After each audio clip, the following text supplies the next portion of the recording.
হাতে যদি সময় কম থাকে তাহলে সকালের জলখাবারে এই রকম হেলদি নাস্তা বানিয়ে নিতে পারেন, যেটি স্বাস্থ্যের পক্ষেও খুবই ভালো হবে আর খেতেও বেশ মজাদার হবে।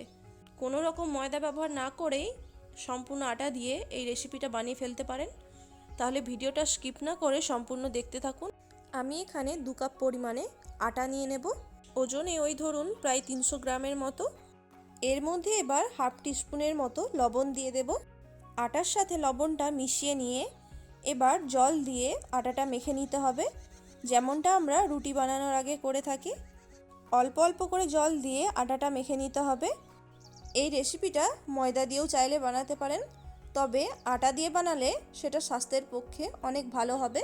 রুটি বানানোর জন্য যেরকম ডো তৈরি করি, এটার ক্ষেত্রেও সেম একই রকমই একটা ডো বানিয়ে নেব। ডোটা খুব বেশি শক্তও হবে না আর খুব নরমও হবে না। ডোটাকে প্রথমে একটু হাত দিয়ে লম্বাটে করে নিচ্ছি, তারপর এগুলি থেকে লেচি কেটে নেব। লেচিটা এখানে একটু বড় বড় করেই কেটে নিতে হবে, তাহলে কাজটা আরও তাড়াতাড়ি হবে। আমি সম্পূর্ণ ডোটা থেকে 5টা লেচি কেটে নেব, কারণ এখানে রুটিগুলো বেশ বড় বড় করেই বেলতে হবে। আপনারা চাইলে ছোট ছোট রুটির আকারেও লেচিগুলো কেটে নিতে পারেন, তবে সেক্ষেত্রে কাজটা অনেকটা সময় সাপেক্ষ হবে। এবার রুটির মতো করেই সমস্ত লেচিকে হাত দিয়ে গোল গোল করে পাকিয়ে নিচ্ছি। এবার সমস্ত লেচিগুলো পাকিয়ে নিয়ে একটা একটা করে রুটির মতো করে বেলে নেব। লেচিগুলোকে যদি এরকম বড় বড় করে তৈরি করে থাকেন, তাহলে যে কোনো সমতল পৃষ্ঠের ওপর অথবা একটা চপিং বোর্ডের ওপর রুটিগুলো বেলে নিতে পারেন। রুটিগুলো বেলার জন্য আমি এখানে একটা চপিং বোর্ড নিয়েছি। এবার রুটিগুলোকে পাতলা করে বেলে নেব। খুব বেশি আবার পাতলা করলে চলবে না, মোটামুটি রুটির মতো করেই বেলে নিলে হবে। দেখুন এখানে আমার একটা রুটি বেলে নেওয়া হয়ে গেছে, আর কত বড় হয়েছে রুটিটা। আর থিকনেসটাও দেখুন ঠিক এই রকম রাখতে হবে।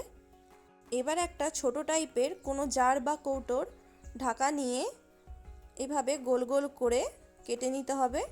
আপনারা চাইলে কোনো বোতলের ছিপিও নিতে পারেন। অবশ্যই খেয়াল রাখতে হবে যেন রুটিগুলো পারফেক্টলি কাটা যায় এইরকম। আমি আগেই বলেছিলাম রুটিগুলোকে যত বড় করে বেলবেন কাজটা ততটাই সহজ হবে। দেখুন বন্ধুরা, সবগুলো কেটে নেওয়া হয়ে গেছে।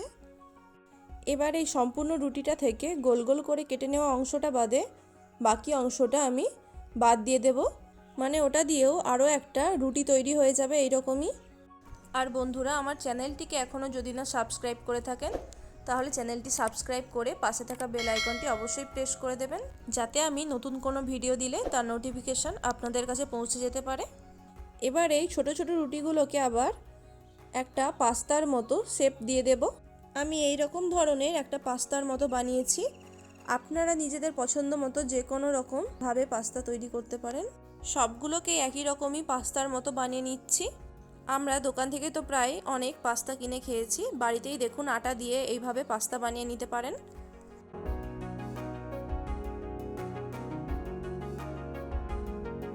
দেখুন আমার সব রুটিগুলো থেকে এতগুলো প্রায় পাস্তা তৈরি হয়ে গেছে। এবার এগুলোকে বয়েল করে নেব। একটা কড়াইয়ের মধ্যে 1 লিটারের মতো জল দিয়ে দেব সমস্ত পাস্তাগুলো বয়েল করার জন্য। এবার ঢাকা দিয়ে জলটা ফুটতে দেব। জল দেখুন এইরকম ফুটতে শুরু করলে এই ফুটন্ত অবস্থাতেই পাস্তাগুলো দিয়ে দেব। অবশ্যই কিন্তু জলটা এরকম ফুটতে শুরু করলে তবেই পাস্তাগুলো দেবেন, ঠান্ডা অবস্থাতে একদমই দেবেন না। এবার ঢাকা দিয়ে 2 মিনিট পাস্তাগুলো সেদ্ধ করে নেব। 2 মিনিটের বেশি একদমই সেদ্ধ করবেন না, তাহলে পাস্তাগুলো একদমই গলে যাবে। দেখুন 2 মিনিট পর গ্যাসের ফ্লেমটা একটু কমিয়ে দিয়ে পাস্তাগুলোকে এভাবে ছেঁকে তুলে নেবেন। পাস্তাগুলোকে ছেঁকে নিয়ে একটা আমি বাউলের মধ্যে রেখে দিচ্ছি। এরপর কড়াইয়ের মধ্যে 4 চামচের মতো সর্ষের তেল দিয়ে দেব। এর মধ্যে এবার দিয়ে দেব হাফ টিস্পুন জিরে, হাফ টিস্পুন কালো সর্ষে, 8 থেকে 10টা কারি পাতা। 10 সেকেন্ডের মতো এগুলিকে ভেজে নিতে হবে। এর মধ্যে এবার দিয়ে দেব একটা মিডিয়াম সাইজের পেঁয়াজ কুচি, যেটিকে একদম মিহি করে কুচিয়ে রেখেছিলাম। পেঁয়াজটা এখানে একদমই লাল করে ভাজার কোনোই দরকার নেই, হালকা একটু নরম হয়ে গেলেই চলবে। তারপর ঝালের জন্য দিয়ে দেব 4টে কাঁচা লঙ্কা কুচি। এটিকেও একটু সব কিছুর সাথে নাড়াচাড়া করে নিচ্ছি। এবার সবজির মধ্যে দিয়ে দেব হাফ কাপের মতো ক্যাপসিকাম আর একটা টমেটো কুচি আপনারা চাইলে নিজেদের পছন্দ মতো আরও কিছু সবজি অ্যাড করতে পারেন।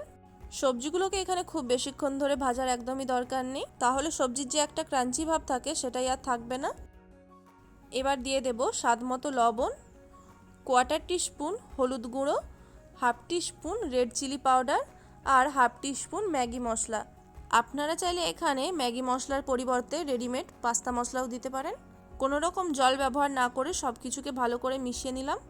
এরপরে সেদ্ধ করে রাখা আটার পাস্তাগুলোকে এর মধ্যে দিয়ে দেব। সবটা ভালো করে মিশিয়ে দিলেই আজকের হেলদি আটার পাস্তা একদম রেডি। এই রকম পাস্তা বানিয়ে আপনারা বাচ্চাদের টিফিনেও দিতে পারেন, বাচ্চারা খুবই পছন্দ করবে এই রেসিপিটা। আর সকালের জলখাবারে হেলদি কিছু ট্রাই করতে ইচ্ছে করলে অবশ্যই এই রেসিপিটা বানাতে পারেন। দেখতেই পেলেন কত তাড়াতাড়ি রেসিপিটা তৈরি করা যায়। এবার সবশেষে গার্নিশিংয়ের জন্য একটু ধনেপাতা কুচি ছড়িয়ে দেব আর সাথে 1 চামচের মতো লেবুর রস দিয়ে দেব। ফাইনালি আরেকবার মিশিয়ে নিচ্ছি।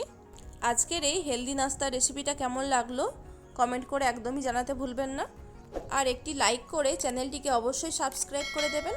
আর রেসিপিটা ভালো লেগে থাকলে অবশ্যই বাড়িতে একবার হলেও ট্রাই করার অনুরোধ রইল।